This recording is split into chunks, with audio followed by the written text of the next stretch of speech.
Welcome to the Aboriginal channel. On this episode, we're going to take a look at how religion was weaponized against the Aboriginal American. The side of a religion that we're covering today is the Christianity religion, which covers Catholics, Methodists, Baptists, Protestants, etc. So what I like to do, instead of telling the story of this from the start, I'm going to go from a current place all the way back. So right here, we're looking at what is called Diosis coat of arms. I typed in right here in America, Diosis coat of arms. The definition for Diosis is a district under the pastoral care of a bishop in the Christian church. So a diocese is a district. So when we look at a particular coat of arms, it has a specific district, whether it be New Orleans, Louisiana, Pittsburgh, Philadelphia, they all have different territories. Before I go into the purpose and meaning behind a Diosis coat of arms, I just want to point out a couple of symbols that we're looking at right here. Right here, you see a canoe with a bushel of wheat. Over here, you see a star. Right here, you see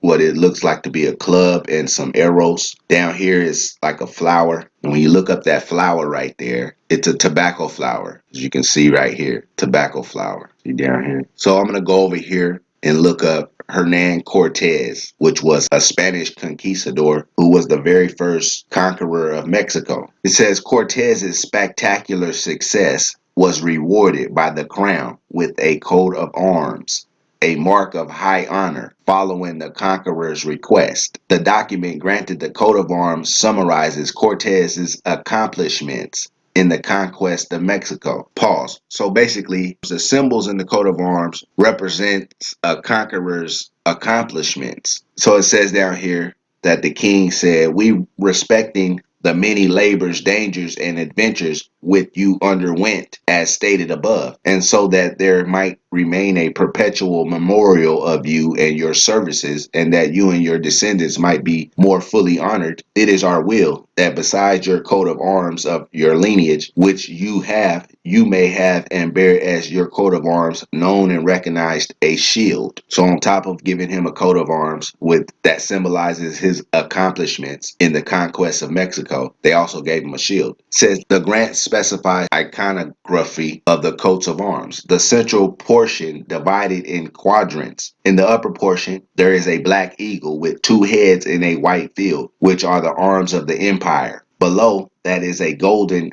lion on a red field in memory of the fact that you, the said Hernando Cortez, by your industry and effort brought matters to the state described above. And the thing is saying above here is just talking about how finally the capture of Coatemac, the ruler of Techican, the Aztec Empire, was captured. Cortez was able to claim it for Spain. So that's what he's talking about when it says your industry and effort brought matters to the state described above. The specificity of the other two quadrants is linked directly to Mexico, with one quadrant showing three crowns representing the three Aztec emperors of the conquest era: Montezuma, Coluchihulk, and Caranac. So the crowns inside that portion of the coat of arms represents those three kings that were killed down in Mexico. And this goes to show how they symbolize the people that they've killed in the past, specifically our people. And the other showing the Aztec capital of Tenochtitlan. Encircling the central shield are symbols of seven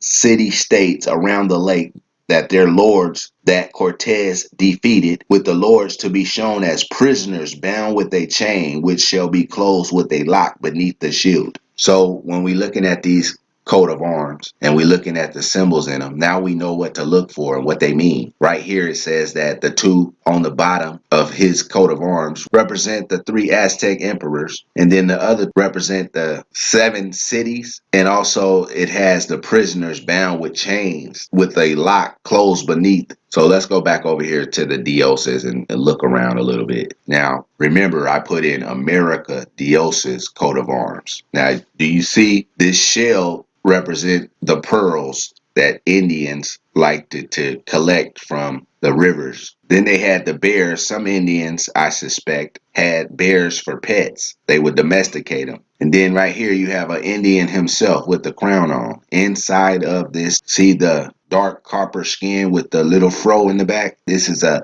American Indian, if you're going to call him something. This one right here has the tobacco flowers and some mounds in it. This one has some crowns in it. This one has a star and some grapes in it. See that bushel of grapes? If you look up the grapes in the world, there's about 8 different kinds of grapes, and 6 of them are native to America. And we were making wine and corn whiskey here in the Americas. Right here you have one with a castle-like structure in it. Over here you have one that says Burg of Patrick. Remember I was saying Burg meant like a castle? They have a castle inside of this coat of arms right here. Here's another coat of arms. Same thing.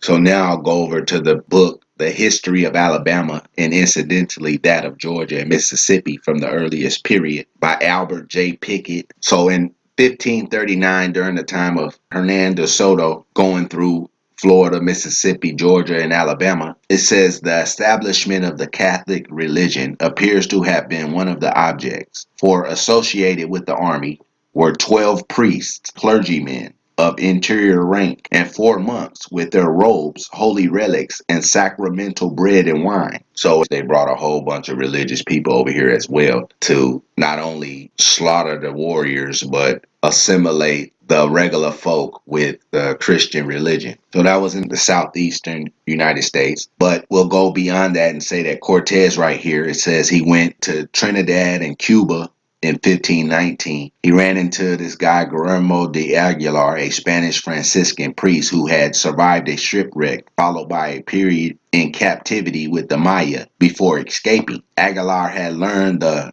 Chantel Maya language and was able to translate for Cortez. Says Cortez formally claimed the land for the Spanish crown. Then he proceeded to Tabasco, where he met with resistance and won a battle against the natives. Now, who is in Tabasco? Olmecs. But we're just basically going through the timeline. So Cortez showed up in Mexico in 1519. Before that, Christopher Columbus spent some time right around down there and taking Indians back to Europe with him in between 1492 and 1505. And so basically, when they got over there, everything they knew about their culture and other people's cultures in the Western Hemisphere, they relayed to the Europeans, who I suspect, since the Indians were the most spiritual people on the face of the earth, they used that against them. So right here, the Luther Bible is a German language Bible translation from Hebrew and ancient Greek by Martin Luther. The New Testament was first published in 1522 in the complete Bible containing the Old and New Testaments with Apocrypha in 1534. So that tells me right there that they basically rewrit the Bible in a way that people in the Western Hemisphere could understand it. So there's many different correlations within the Bible that shows an individual, basically anybody with knowledge of the Bible and knowledge of Indian culture and spirituality will see that the Bible right here, written by Martin Luther and published fully in 1534, was used to transform the rich culture and the spirituality of the Indian into servitude. If you go look at the numbers, you will see that the German language was out a long time before 1522, and the Greek and Hebrew Bibles existed for a long time as well. So they had ample opportunity to transform the Greek Bible into a German language Bible. And if you want one more key factor to it, you go look at the date that the King James version of the Bible was released, and it was published in 1610, 3 years after the Virginia colony set it up a small fort in Virginia. In future videos, I will be going through the Bible and showing the many different instances it's been entirely plagiarized from Indian culture and spirituality. Through the history books, which has all been a lie. So therefore, if it's a lie, then what's the truth? If it's a lie, then what's the truth?